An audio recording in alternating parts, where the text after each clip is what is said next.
ধান কাটতেছি। রসমালাই একদম রসগোল্লা রসগোল্লা রসগোল্লা। ওখান আরেকবার আইতে না দিছি একদম রসগোল্লা একদম রসগোল্লা। মধু মধু মধু মধু একদম মাখন। পুরা বাজারে কারেন্টের বাজারে আগুন লাগছে।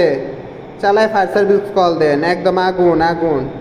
হ্যালো এভরিওয়ান গাইস, প্রতিদিনের মতো আমি ইফতারে আমাদের কি কি আইটেম করি তা দেখাবো।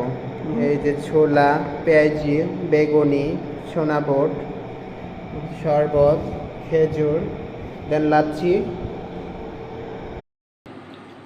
হাতে আছে, যদি বলতে পারেন আপনাদের এই ঈদে আপনাদের শপিং ফ্রি করে দেব। আমার হাতে কি? আমার হাতে হচ্ছে গা মধু, একদম মধু। ওই ওই মধু মধু মধু মাখন রসমালাই একদম অন্যরকম ফিল পাইতেছি।